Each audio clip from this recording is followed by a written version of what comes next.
Le vent d'octobre faisait trembler les vitres de la maison Callahan tandis que Tony garait son vieux Ford dans l'allée. Il était encore resté tard à l'école pour corriger les copies de ses élèves d'histoire. La lumière du porche était allumée, mais quelque chose clochait, pas manifestement, juste un déséquilibre, comme un cadre photo accroché de travers au mur.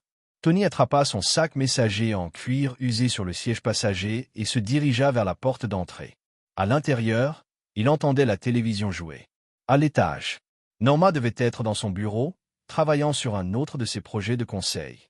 Elle en faisait plus ces derniers temps, passant des heures enfermée avec son ordinateur et ses appels téléphoniques.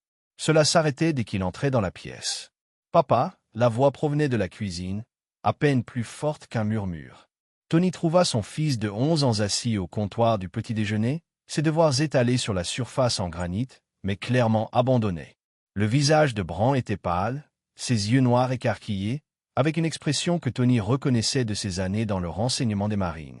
C'était le regard que les soldats avaient lorsqu'ils étaient témoins de quelque chose qui changeait leur compréhension du monde. « Qu'est-ce qui ne va pas, mon pote ?» Tony posa son sac et observa le visage de son fils. « On dirait que tu as vu un fantôme. » Les mains de Bran tremblaient tandis qu'il fouillait dans son sac à dos. Il sortit son téléphone, l'écran déjà illuminé par une application d'enregistrement vocal. L'horodatage indiquait que l'enregistrement avait été effectué 47 minutes auparavant. « J'ai entendu maman parler », chuchota Bran en jetant un coup d'œil vers l'escalier. Elle était dans son bureau et la porte était entr'ouverte. J'allais aux toilettes quand je l'ai entendu dire quelque chose de bizarre. La mâchoire de Tony se serra. Des années d'entraînement militaire lui avaient appris à écouter son instinct, et chaque instinct qu'il avait lui criait soudain « danger ». C'est bizarre. Au lieu de répondre, Bran appuya sur le bouton de lecture. La voix de Norma emplit la cuisine, claire comme du cristal, à travers les haut-parleurs du téléphone. Tony connaissait cette voix mieux que son propre rythme cardiaque, ou du moins le croyait. Il ne se doute de rien. Son assurance est remboursée dans 6 semaines. Oui, tous les deux. Un silence, un bruissement de papier. Puis la voix de Norma, à nouveau, plus froide que Tony ne l'avait jamais entendue. Le garçon ne sera plus un problème après. Crois-moi, Merrick, j'ai tout prévu. Tony est tellement prévisible, il pense toujours que je suis la femme qu'il a épousée. Le pauvre imbécile n'a aucune idée de ce qui l'attend. Une autre voix, masculine, grésillait à travers ce qui ressemblait à un téléphone sur haut-parleur. Tu es sûr du timing? 6 semaines, c'est juste. C'est parfait. Il sera mort avant Noël, de cause naturelle. Bien sûr, cette route de montagne peut être si dangereuse en hiver. Et le suicide provoqué par le chagrin du gamin. 2 semaines plus tard, l'histoire tragique d'un garçon qui ne pouvait pas vivre sans son père. Les compagnies d'assurance me jetteraient pratiquement de l'argent à la figure. L'enregistrement s'est terminé. La cuisine est tombée dans un silence si complet que Tony pouvait entendre son propre cœur battre dans ses oreilles. Son sang s'était transformé en eau glacée et pendant un instant, il n'a pas pu respirer. La voix de papa Bran se brisa sous le poids de ce qu'il venait d'entendre. Qu'est-ce que ça veut dire? Pourquoi maman disait-elle ça? Tony regarda son fils, le regarda vraiment, ce gamin qui croyait encore à la bonté fondamentale des gens, qui avait confiance que ses parents le protégeraient des ténèbres du monde, qui ignorait totalement qu'il venait d'enregistrer sa propre mère en train de planifier son meurtre. La partie tactique de l'esprit de Tony se réveilla, celle qu'il avait maintenue en vie. Au cours de 3 missions en Afghanistan, évaluer la menace, identifier les ressources, planifier les voies d'évacuation. Sans émotion, sans hésitation. Survivre d'abord, réfléchir. Plus tard, Bran, dit-il doucement, la voix ferme, malgré le tremblement de terre qui se produisait dans sa poitrine. J'ai besoin que tu fasses un sac tout de suite, juste l'essentiel, des vêtements pour quelques jours, tes médicaments, tout ce que tu ne peux pas remplacer. Mais, papa, on s'est peut-être mal compris. Maintenant, fiston, fais vite et doucement. Les yeux de Bran s'écarquillèrent, mais il hocha la tête et descendit du tabouret. Tony écouta le bruit de petits pas qui montaient les escaliers, puis sortit son propre téléphone. Il transféra l'enregistrement à 3 comptes de messagerie différents, puis le téléversa sur un serveur cloud sécurisé que Wa avait installé pour lui des années auparavant. À l'étage, il entendit Norma se déplacer dans son bureau, probablement au téléphone avec ce Merrick, planifiant probablement les détails de la façon dont elle allait tuer son mari et son fils pour l'argent de l'assurance. Depuis combien de temps planifiait-elle cela? Depuis combien de temps vivait-il avec un inconnu qui lui souriait au petit déjeuner tout en calculant sa mort? Tony se déplaçait dans la maison comme un fantôme, récupérant l'essentiel dans sa chambre, son passeport caché dans un livre, son coffre-fort. Norma ignorait tout de l'argent d'urgence qu'il gardait scotché sous un tiroir. Son pistolet de service, déchargé mais nettoyé et préparé. 22 minutes après avoir entendu l'enregistrement, Tony chargea 2 sacs de sport dans son camion tandis que Norma se précipitait à l'étage. Il ne laissa aucun mot, aucune explication, aucune trace de l'endroit où il pouvait aller. Lorsqu'elle se rendit compte de leur départ, il avait suffisamment d'avance pour disparaître complètement. « Où allons-nous » demanda Bran alors qu'il sortait de l'allée. Dans le rétroviseur, Tony apercevait la maison où il pensait construire sa vie avec la femme qu'il aimait. « Un endroit sûr » dit-il. « Un endroit où l'on peut réfléchir. » Le trajet jusqu'à la cabane de West Jared dura 43 minutes sur des routes de montagne sinueuses que la plupart des gens évitaient après la tombée de la nuit. Tony avait fait ce trajet des dizaines de fois au fil des ans, généralement pour des parties de chasse ou pour se changer les idées après des journées scolaires particulièrement difficiles. Maintenant, il fuyait pour sauver sa vie et celle de son fils, loin de la femme qui partageait son lit depuis 12 ans. La maison de Wa se trouvait dans un creux inaccessible aux antennes relais et le voisin le plus proche était à 5 kilomètres à travers une forêt dense. La cabane elle-même paraissait modeste de l'extérieur, patinée par le temps, avec son bardage, une pierre, une cheminée et des fenêtres qui reflétaient les phares comme des yeux. Vigilant, Wa ouvrit la porte d'entrée avant que Tony n'ait le temps de frapper. Il mesurait 1,93 mètres et était bâti comme le secondeur qu'il avait été à l'université, avec des cheveux grisonnants et des yeux bleus pâles qui ne manquaient de rien. Il jeta un coup d'œil au visage de Tony et s'écarta sans un mot. « Combien de temps te faut-il » demanda Wa tandis que Tony portait les sacs à l'intérieur. « Je ne sais pas encore. » Tony regarda Bran explorer la pièce principale du chalet, observant le coffre-fort, les cartes tactiques au mur et le matériel de communication qui n'était certainement pas du matériel civil standard. « Besoin d'utiliser votre connexion sécurisée au sous-sol. Le gamin peut avoir la chambre d'amis à l'étage. » Wa était le chef d'escouade de Tony dans les marines, à l'époque où ils étaient tous deux jeunes et pensaient pouvoir sauver le monde, une mission à la fois. Ils se sont tirés d'affaire plus souvent que Tony ne voulait en compter, ont partagé de l'eau quand il n'y en avait pas assez pour tout le monde, se sont confiés des secrets qui pouvaient mettre fin à des carrières ou déclencher des guerres. La confiance n'était pas quelque chose qu'on remettait en question avec des hommes comme moi, on l'appliquait simplement. Le sous-sol de la cabane révélait la véritable activité de Wa, non pas le magasin d'équipement tactique qu'il tenait en ville, mais le courtage d'informations qu'il entretenait pour les clients qui en avaient besoin. Le gouvernement ne pouvait pas officiellement fournir de matériel de cryptage de qualité bancaire, de multiples couches VPN et des systèmes informatiques capables de pirater des réseaux dont la plupart des gens ignoraient l'existence. Que s'est-il passé? Demanda Wa, tandis que Tony s'installait devant un clavier qui coûtait plus cher que la plupart des voitures. Tony passa l'enregistrement de Brand.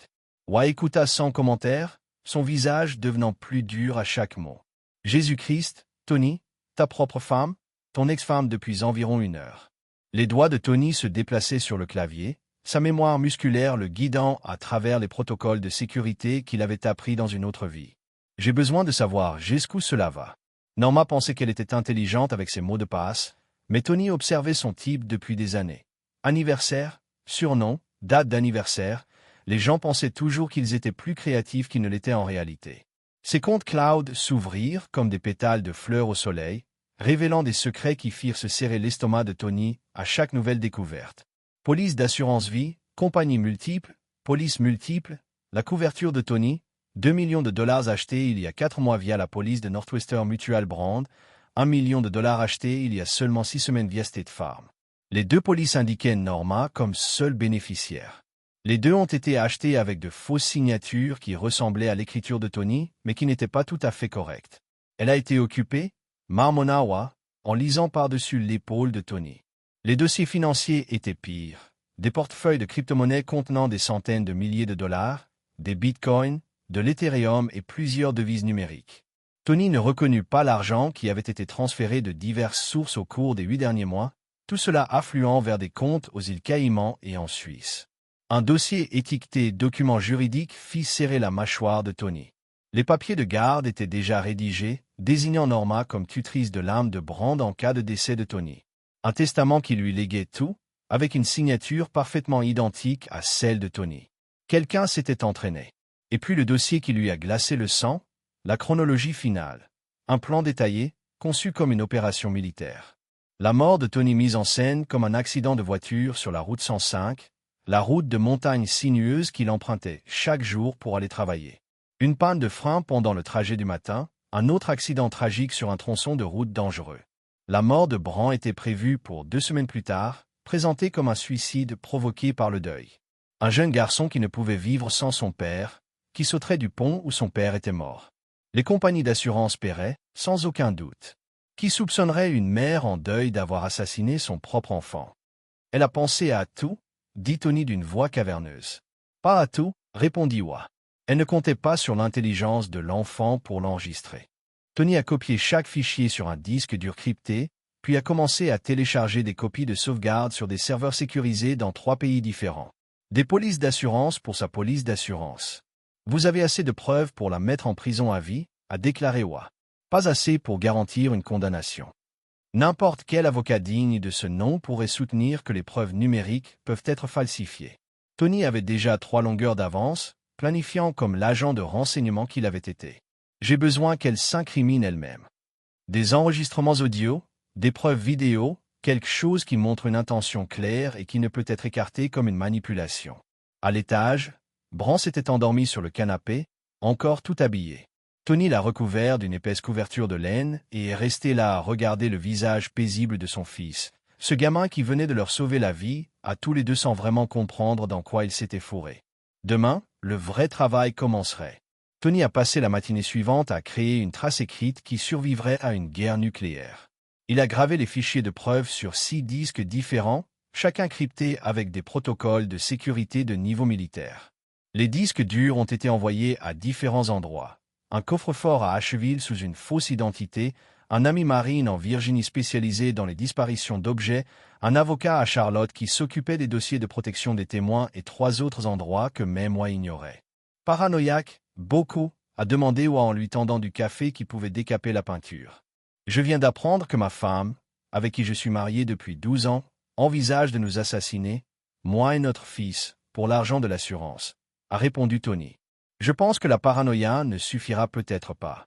Pendant que Tony travaillait à la préservation des preuves, Wa effectuait une surveillance. Des photos éparpillées sur la table de la cuisine montraient la routine de Norma au cours des dernières 48 heures. Ses visites à la salle de sport, ses déjeuners avec des amis qui n'avaient. De mon fils de 11 ans. Elle est l'unique bénéficiaire des 2 polices. La voix de Tony est restée constante, sans émotion, juste des faits, livrés avec la précision d'un homme formé au traitement des informations classifiées. J'ai enregistré des preuves du projet de ma femme de nous assassiner, mon fils et moi, pour l'argent de l'assurance. J'ai des preuves de sa relation criminelle avec le condamné Merrick Shaw. J'ai des preuves de délits financiers totalisant plus de 400 000 $. Il s'est légèrement penché en avant, le regard rivé à la caméra. Le shérif Lane a émis un mandat d'arrêt contre moi sans enquête. Aucun de ces faits. J'invite la police d'État, le FBI et toute personne intéressée par une véritable justice à examiner ce que je m'apprête à divulguer. La vidéo se terminait par le téléchargement par Tony de dizaines de fichiers sur un serveur public, chaque document étant clairement étiqueté et horodaté. En 2 heures, la vidéo avait été visionnée 80 000 fois. En 4 heures, elle était devenue une tendance sur les réseaux sociaux dans 3 États. Le téléphone de Tony a commencé à sonner à minuit et n'a pas cessé. Son téléphone sonnait sans interruption depuis 6 heures, vendredi matin. Des journalistes, des agents fédéraux, des membres du conseil scolaire, d'anciens élèves et au moins 6 personnes se faisant passer pour des documentaristes ont été interpellés. Il les a tous laissés tomber sur la messagerie vocale. Le seul appel auquel il a répondu était celui de la procureure adjointe Tilda Ransom. Monsieur Callahan, ici Ada Ransom. Je pense qu'il faut qu'on discute. Je vous écoute, parle au téléphone. Pouvez-vous me retrouver dans un endroit privé, quelque part? Les agents du shérif Lane ne regarderont pas. Tony lui a indiqué une aire de repos pour camions, un restaurant. À 40 km au sud de Boone, suffisamment loin de la ville pour échapper à la surveillance, mais suffisamment accessible pour assurer leur sécurité, à tous les deux. Tilda Ransom était plus jeune que Tony ne l'avait imaginé, probablement la trentaine, avec des cheveux bruns courts et un regard vif et intelligent qui ne laissait rien passer. Elle se glissa dans la cabine en face de lui, une tablette à la main, un bloc-notes et l'expression de quelqu'un qui avait passé la nuit à examiner des preuves. « J'ai parcouru vos dossiers, dit-elle sans préambule. La plupart sont des preuves indirectes, mais il y en a assez pour obtenir des mandats, de vrais mandats, pas des mandats d'arrêt pourris. Mais il me faut plus que des preuves indirectes pour garantir une condamnation. Votre femme va engager le meilleur avocat pénaliste du marché, et ils détruiront tout ce qui ne peut être vérifié de manière indépendante. » Tony sirota son café en observant le visage du procureur. « Que me voulez-vous? Des enregistrements audio de ses aveux d'intention de commettre un meurtre, des preuves vidéo de sa rencontre avec Shaw pour planifier des crimes, quelque chose qui la place sur les lieux. D'un acte criminel réel, pas d'une simple planification. Elle est intelligente, elle ne s'incriminera pas facilement. » Tilda se pencha en avant, sa voix baissant à peine au-dessus d'un murmure. Puis, nous lui faisons croire qu'elle en est déjà une. La faisons se sentir suffisamment en sécurité pour qu'elle se déchaîne au chalet, ou à surveiller les communications de la police et les conversations sur les réseaux sociaux. Votre femme panique, rapporta-t-il. Il a effectué 6 visites bancaires aujourd'hui, fermé 4 comptes, tout transférés vers des holdings offshore. Il a également acheté un billet d'avion pour le Costa Rica sous un faux nom, s'enfuyant ou se positionnant pour une sortie rapide une fois la chaleur trop proche. Wa lui tendit une photo de surveillance prise devant la 3e banque. Regardez son visage sur la photo. Norma paraissait hagarde pour la première fois dont Tony se souvenait. Son maquillage était taché, ses cheveux imparfaits, son expression crispée par le stress. Et ce n'est pas tout, continua Wa. Merrick Shaw a tenté de quitter la ville ce matin et s'est fait arrêter pour excès de vitesse sur l'autoroute 321. Un agent a trouvé une valise pleine d'argent liquide et 3 faux passeports. Tony a étudié la photo de réservation de Shaw menotée. Combien d'argent liquide? 140 000 petites coupures. Il les collecte probablement depuis des semaines. Son partenariat est en train de s'effondrer, on dirait. Votre femme lui a rendu visite en cellule cet après-midi et lui a apporté du café de l'endroit où ils se rencontraient. Wa lui a tendu une autre photo de surveillance, prise celle-ci par la fenêtre du parloir de la prison. Norma était assise en face de Shaw, penchée en avant comme pour chuchoter. Son langage corporel était tendu, désespéré. Elle lui a tendu quelque chose qui, selon Wa, ressemblait à des sachets de sucre pour son café. Tony a étudié l'image. Le visage de Norma était détourné de l'objectif, mais il pouvait voir ses mains bouger au-dessus de la tasse de Shaw, pensant qu'elle lui apporterait du café. Il va mieux. Shaw a été violemment malade environ 1 heure après son départ, vomissements, fortes crampes d'estomac, palpitations cardiaques. Les ambulanciers ont dû l'emmener à l'hôpital. Les médecins lui ont fait un lavage d'estomac et ont trouvé des traces d'extrait de laurier rose, hautement toxique si l'on sait le préparer. La voix de Wa était grave. Votre femme a essayé de tuer son partenaire. Tony a posé la photo, sentant un frisson s'installer dans sa poitrine. Même acculée, Norma essayait toujours d'éliminer les détails, réfléchissant toujours à 3 coups à l'avance, toujours prête à commettre un meurtre pour se protéger. Shaw parle maintenant. Wa a ajouté, veut un accord en échange d'un témoignage contre sa femme. Le FBI offre une période de protection des témoins pour la pousser à bout. Tony a dit cacher la rançon, a rencontré Tony et a abandonné la station-service à l'extérieur de la ville samedi soir, apportant avec elle un enregistreur numérique et un mandat fédéral pour des écoutes téléphoniques sur le téléphone de Norma. L'endroit était fermé depuis des années, mais le parking était bien éclairé et visible depuis la route, sûr pour les réunions clandestines. Merrick Shaw parle, a-t-elle dit en se glissant dans le camion de Tony. Veut un accord en échange d'un témoignage, mais son histoire a besoin d'une corroboration indépendante. Que dit-il? Que votre femme l'a engagé pour pirater les bases de données des compagnies d'assurance-vie. Changer les dates des faits des polices. Faire croire que la couverture était en place depuis des années au lieu de plusieurs mois. Il a également affirmé qu'elle préparait cela depuis plus d'1 an. Tony a senti une boule au ventre. 1 an plus tard, alors qu'il aidait Bran à réaliser des projets scientifiques et à enseigner la Constitution aux enfants, sa femme préparait son meurtre. De mon fils de 11 ans. Elle est l'unique bénéficiaire des 2 polices. La voix de Tony est restée constante, sans émotion, juste des faits, livrés avec la précision d'un homme formé au traitement des informations classifiées. J'ai enregistré des preuves du projet de ma femme de nous assassiner, mon fils et moi, pour l'argent de l'assurance. J'ai des preuves de sa relation criminelle avec le condamné Merrick Shaw. J'ai des preuves de délits financiers totalisant plus de 400 000 $. Il s'est légèrement penché en avant, le regard rivé à la caméra. Le shérif Lane a émis un mandat d'arrêt contre moi sans enquête. Aucun de ces faits. J'invite la police d'État, le FBI et toute personne intéressée par une véritable justice à examiner ce que je m'apprête à divulguer. La vidéo se terminait par le téléchargement par Tony de dizaines de fichiers sur un serveur public, chaque document étant clairement étiqueté et horodaté. En 2 heures, la vidéo avait été visionnée 80 000 fois. En 4 heures, elle était devenue une tendance sur les réseaux sociaux dans 3 États. Le téléphone de Tony a commencé à sonner à minuit et n'a pas cessé. Son téléphone sonnait sans interruption depuis 6 heures, vendredi matin. Des journalistes, des agents fédéraux, des membres du conseil scolaire, d'anciens élèves et au moins 6 personnes se faisant passer pour des documentaristes ont été interpellés. Il les a tous laissés tomber sur la messagerie vocale.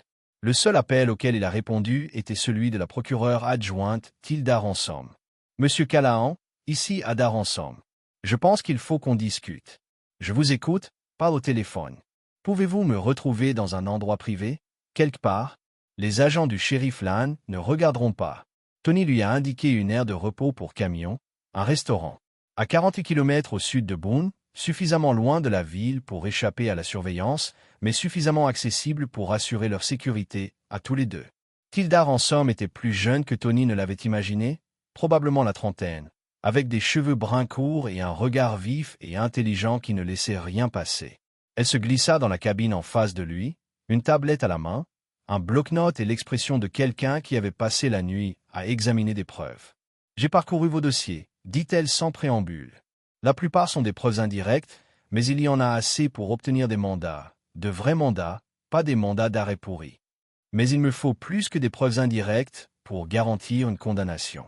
Votre femme va engager le meilleur avocat pénaliste du marché, et ils détruiront tout ce qui ne peut être vérifié de manière indépendante. Tony sirota son café en observant le visage du procureur. « Que me voulez-vous?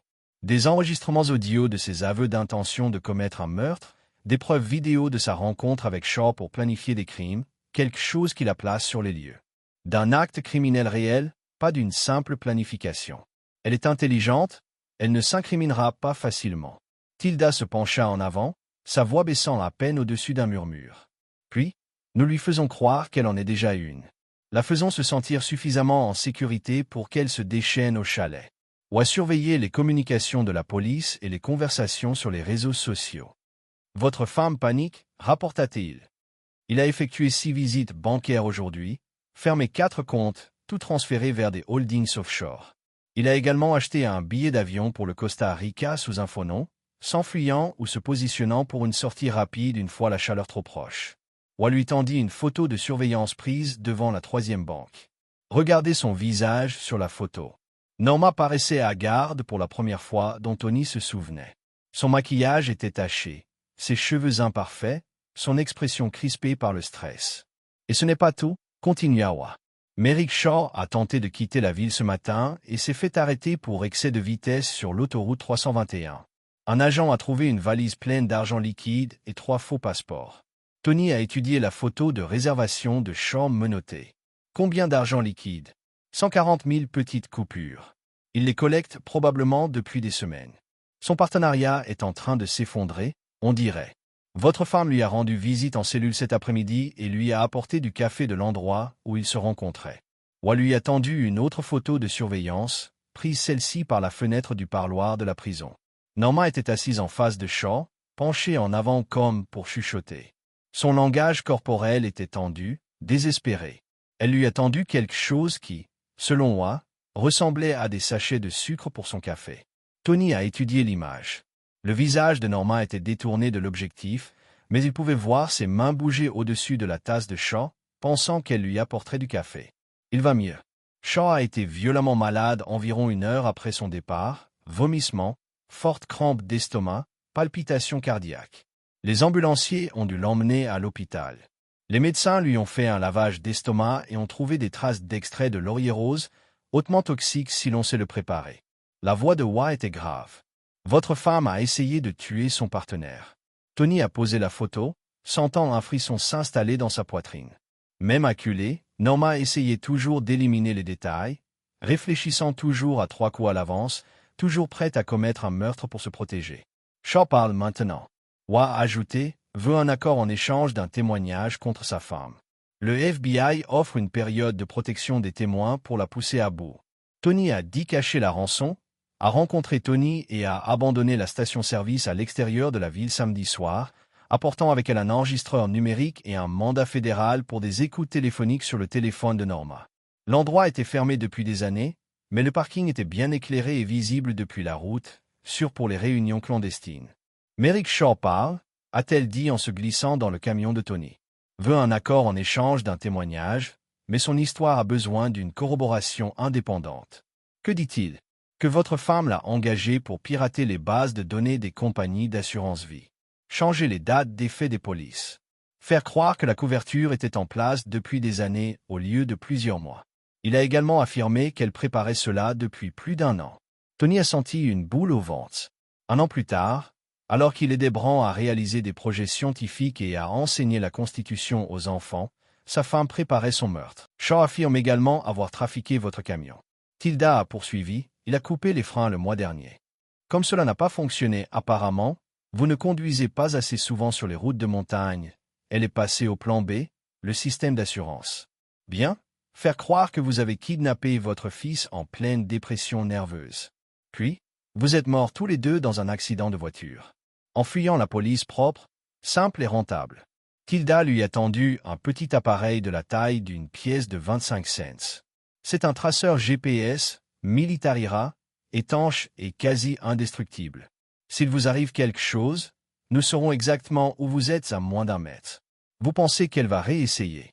Je pense qu'une femme qui a empoisonné son partenaire criminel n'hésitera pas à finir ce qu'elle a commencé, surtout si elle pense que vous vous approchez trop de la dénoncer. Dimanche matin, Tony a fait sa première erreur délibérée. Il a conduit Bran à Riverside Park, dans le centre-ville de Boone, en s'assurant d'utiliser les routes principales où les caméras de circulation enregistreraient sa plaque d'immatriculation.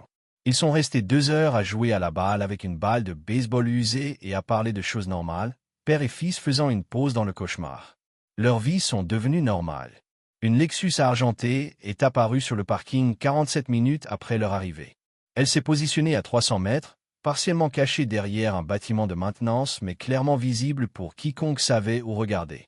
Tony a fait semblant de ne pas remarquer pendant que Wa surveillait ses communications depuis une camionnette de surveillance de l'autre côté du parc. Elle passe des appels. La voix de Wa grésillait dans l'écouteur presque invisible de Tony, appelant quelqu'un nommé Vincent. On dirait qu'elle organise une réunion. Tony a lancé la balle de baseball à Bran, gardant ses mouvements décontractés et détendus. Pouvez-vous faire fonctionner l'audio dessus? Elle parle de finaliser les arrangements, dit que le calendrier vient d'être avancé à quel point elle veut que tout soit terminé d'ici mercredi, pour les jours à venir.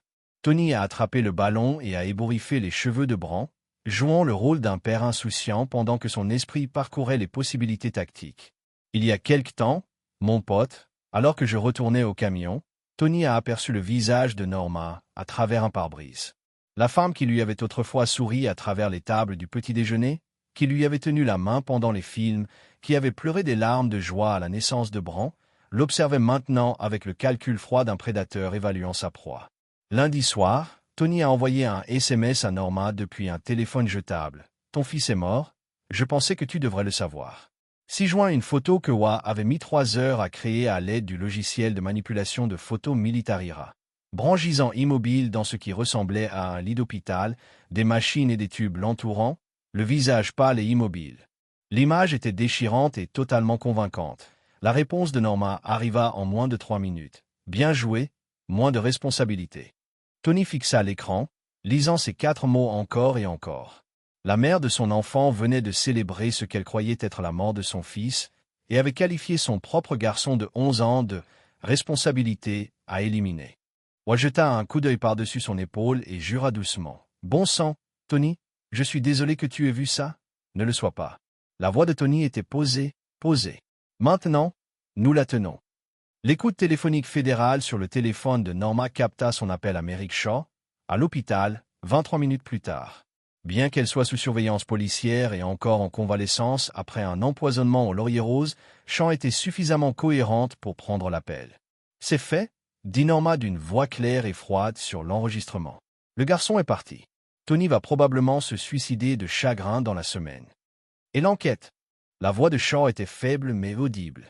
Ce procureur pose des questions, Ransom fait du bruit, mais elle n'a rien de concret. Une fois Tony mort, tout s'en va. Une famille tragique détruite par la dépression nerveuse d'un père. Les médias adorent ce genre d'histoire. On ne pourrait jamais remonter à moi pour avoir manipulé les freins. J'ai utilisé vos outils. Souvenez-vous, vos empreintes digitales sont les seules sur l'équipement, votre ADN sur les câbles.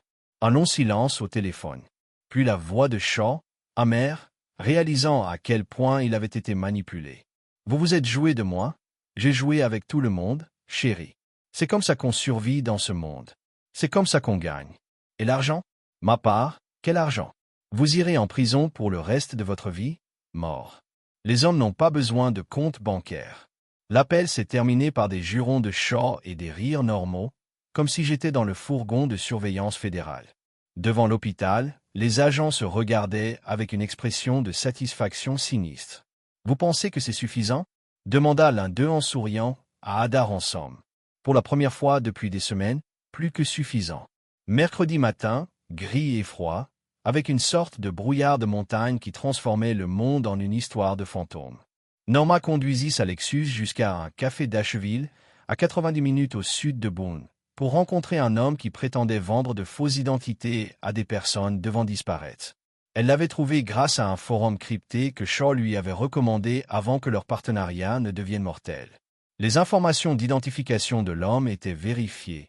Du moins, elle l'aurait été si elle avait eu affaire à un vrai criminel plutôt qu'à l'agent spécial du FBI Vincent Torres.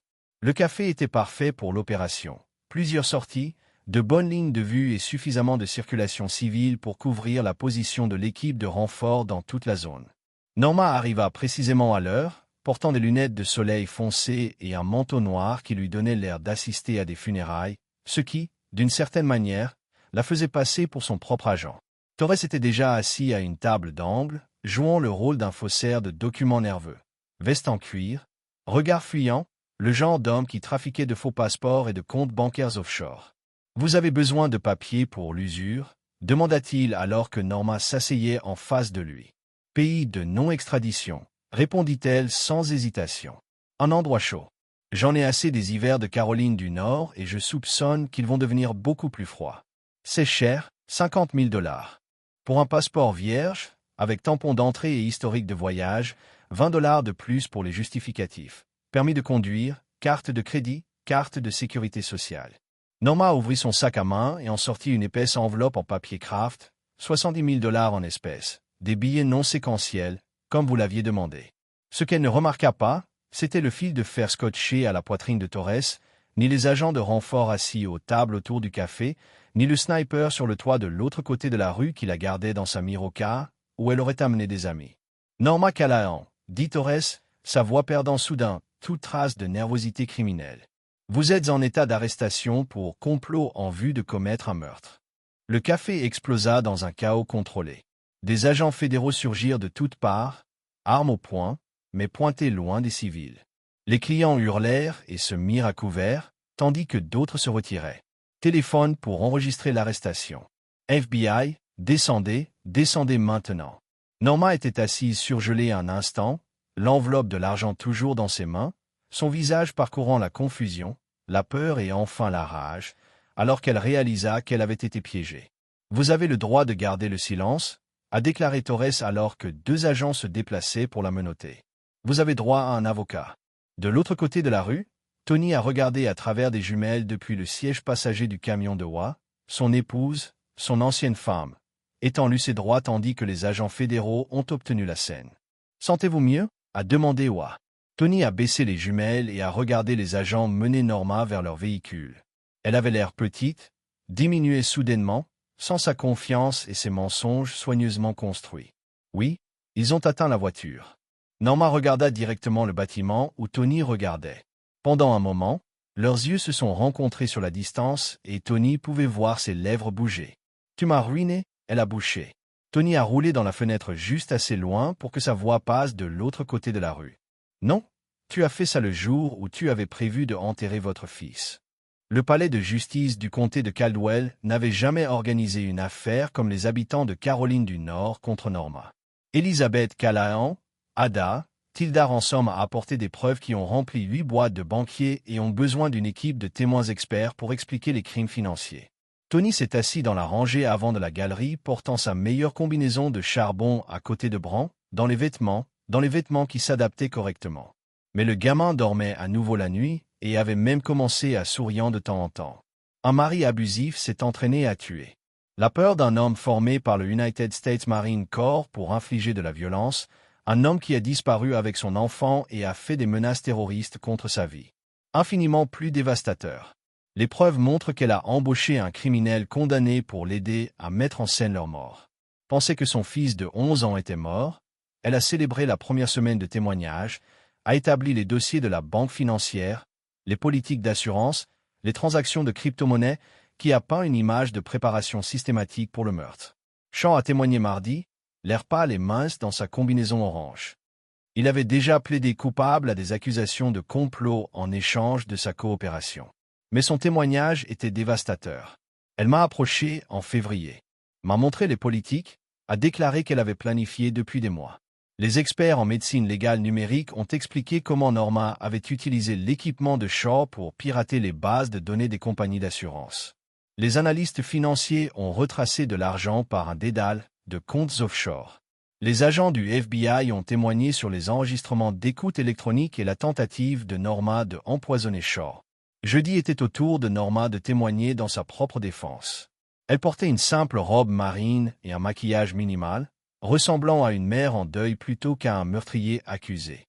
Kellerman l'a guidée à travers une histoire soigneusement répétée d'abus, de peur et de désespoir. Tony a changé après son service militaire, a-t-elle dit, tamponnant ses yeux avec un tissu. Il s'est mis en colère, contrôlant. Il disparaîtrait pendant des heures sans explication. J'avais peur de ce qu'il pouvait faire. Avez-vous élu des polices d'assurance sur votre mari et votre fils? Oui, mais seulement pour protéger l'avenir de Bran. Si quelque chose arrivait à Tony, je voulais m'assurer que notre fils serait pris en charge. Avez-vous conspiré avec Merrick Shaw pour tuer votre famille? Jamais. J'ai rencontré M. Shaw au sujet du travail de consultation informatique légitime. Vous devez avoir mal compris notre relation commerciale.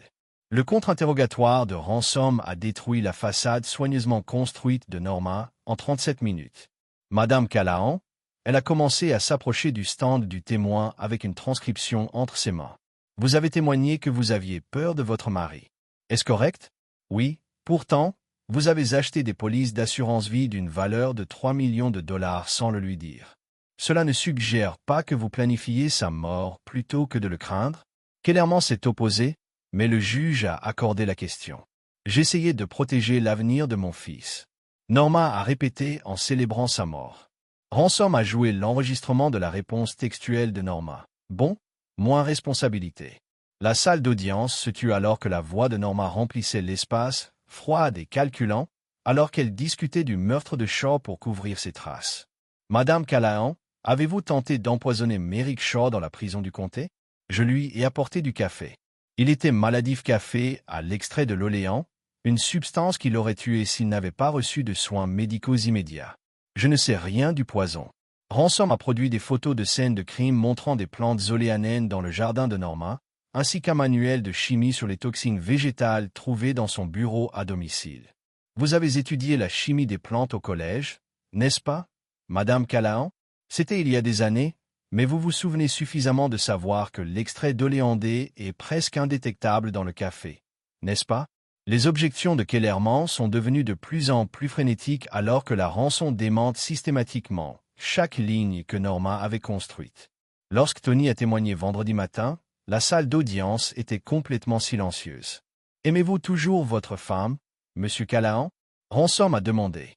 Tony a regardé directement Norma pour la première fois depuis le début du procès. « Elle est la mère de mon enfant, dit-il tranquillement. Mais la femme que j'ai épousée est décédée il y a longtemps. La personne assise là-bas est un étranger qui a tenté de tuer un garçon de 11 ans pour de l'argent. Pas d'autres questions. Bran a témoigné la dernière lecture de l'enregistrement qu'il avait fait qui a tout commencé. Sa voix était stable mais Tony pouvait voir ses mains trembler alors qu'il tenait la transcription. Je pensais peut-être que j'avais mal entendu, a déclaré Bran au jury. J'espérais avoir mal entendu, mais mon père m'a appris que l'espoir ne change pas de fait. Quel fait avez-vous appris de cet enregistrement? Ransom a demandé doucement que ma mère voulait me tuer et mon père pour de l'argent d'assurance, qu'elle pensait que j'étais une responsabilité. Le mot responsabilité semblait faire écho dans la salle d'audience silencieuse. Norma a regardé son fils témoigner sans expression. Pas de larmes, pas de remords, aucune émotion d'aucune sorte, juste un calcul froid, comme si elle essayait de comprendre où son plan avait mal tourné. Le jury a délibéré pendant 4 heures et 17 minutes. Alors que le jury a atteint un verdict, le contremaître, un enseignant à la retraite qui rappelait à Tony son propre père, se tenait lentement. « Nous avons votre honneur. Sur l'accusation de complot en vue de commettre un meurtre au premier degré. Comment trouvez-vous coupable de l'accusation de tentative de meurtre d'Anthony Callahan? Comment trouvez-vous coupable de l'accusation de tentative de filicide, la tentative de meurtre de Bran Callahan? Comment trouvez-vous coupable? » Les verdicts ont continué pour 18 accusations distinctes, 18 chefs de culpabilité. Cela rongerait Norma pour le reste de sa vie. Norma a défendu la condamnation 3 semaines plus tard, portant une combinaison orange et des chaînes. Le juge était l'honorable Patricia Whitman, une femme dans la soixantaine qui avait vu tout type de criminels en 30 ans sur le banc. Elle avait l'air dégoûtée en examinant le rapport de détermination de la peine des prêtres, Madame Callahan. Le juge Whitman a commencé. Au cours de ma carrière, j'ai condamné les meurtriers, les violeurs et les agresseurs d'enfants. J'ai vu le pire que l'humanité ait à offrir, mais je n'ai jamais rencontré quelqu'un d'aussi froidement calculé que vous. Elle a consulté ses notes, sa voix grandissant avec chaque mot. Pour complot en vue de commettre un meurtre au premier degré, 25 ans sans possibilité de libération conditionnelle. Le visage de Norma est resté vide, ne montrant aucune émotion. Pour la tentative de filicide, la tentative de meurtre de votre propre enfant, 20 ans sans possibilité de libération conditionnelle. La salle d'audience était morte, à l'exception de la rayure des stylos du journaliste et du bourdonnement de l'équipement d'enregistrement. Pour la tentative de meurtre de votre mari, 15 ans sans possibilité de libération conditionnelle. Fraude à 4 fils, fraude à l'assurance, blanchiment d'argent et cybercriminalité connexe. 15 ans sans possibilité de libération conditionnelle. Le juge Whitman a regardé directement Norma. Ces phrases fonctionneront consécutivement, pas simultanément. Votre peine totale est de 75 ans de prison fédérale sans possibilité de libération conditionnelle. Elle se pencha légèrement en avant. Madame Callahan, vous mourrez en prison. Ce n'est pas une menace ou un souhait, c'est une certitude mathématique. Vous ne marcherez plus jamais librement, ne menacerez plus jamais des innocents et ne verrez plus jamais votre fils. Le regard final de Norma sur Tony était une pure haine, mais la haine d'une cage n'était que du bruit. 8 mois plus tard, Tony et Bran vivaient dans une petite ferme à l'extérieur du mont Pellier-Vermont, entouré de 40 acres de forêt et de champs qui s'étendent jusqu'à l'horizon. Tony a enseigné au lycée local sous son deuxième prénom, Thomas, tandis que Bran a fréquenté une école privée spécialisée dans l'aide aux enfants à se remettre d'un traumatisme. Les médias avaient essayé de les suivre, mais Tony savait comment disparaître si nécessaire. Les Marines ont acquis ses compétences pour la survie, et parfois la survie signifiait recommencer complètement. Il avait écrit un livre sur l'expérience, publié sous le pseudonyme Tamorgan. La justice et le silence, la lutte d'un père contre le mal, est devenu un best-seller dans les 3 mois, bien que personne ne savait qu'il avait réellement écrit. Les redevances ont payé le Bran Therapy College Fund et un système de sécurité qui pourrait arrêter tout ce qui ne montre pas une agression militaire. Pensez-vous qu'elle sortira jamais? A demandé Bran un soir alors qu'il travaillait sur les devoirs de calcul à la table de la cuisine. Tony a regardé son fils, qui était plus grand maintenant, et a commencé à ressembler davantage à l'homme qu'il était devenu que le garçon effrayé qu'il avait été. Non, elle va mourir en prison. Bien, ils ont travaillé dans un silence confortable jusqu'à ce que Bran reprenne. Papa, qu'est-ce qu'il a fait de cette façon? Comment quelqu'un décide-t-il de tuer son propre enfant? Tony s'était demandé la même chose pendant d'innombrables nuits sans sommeil. Comment une personne est-elle capable de tuer son propre enfant? Qu'est-ce qui se casse à l'intérieur de quelqu'un pour rendre cela possible? Je ne sais pas, mon pote. Certaines personnes viennent de naître, les parties qui les rendent humaines. Vais-je être comme elles? La question a frappé Tony comme un coup physique. Il a regardé son fils, ce gamin qui avait tout risqué pour sauver la vie de son père, qui a témoigné contre sa propre mère parce que c'était la bonne chose à faire, qui s'est toujours réveillé quelques nuits pour lui demander si sa mère l'avait vraiment voulu. Non, a déclaré Tony fermement. Vous êtes exactement qui vous êtes censé être. Vous êtes courageux et bon et rien de tel. Des années à sa phrase pour la tentative de s'échapper. Cela pourrait être une boîte en béton, oubliée par le monde. Elle a essayé de manipuler. Certaines guerres sont menées dans des déserts avec des balles et des bombes. D'autres sont combattues autour de tables de cuisine avec des mensonges et des documents juridiques. Mais le champ de bataille ne change jamais. C'est là que quelqu'un essaie de prendre ce qui est le vôtre et quand il le fait. Vous ne fuyez pas le combat, vous ne pardonnez pas, vous n'oubliez pas. Vous le terminez. Tony a terminé son café et est entré à l'intérieur pour vérifier son fils une fois de plus. Demain apporterait de nouveaux défis, de nouvelles leçons à enseigner, de nouvelles raisons d'être reconnaissant pour le simple fait de respirer l'air libre. Mais ce soir, les bons avaient gagné, et parfois c'était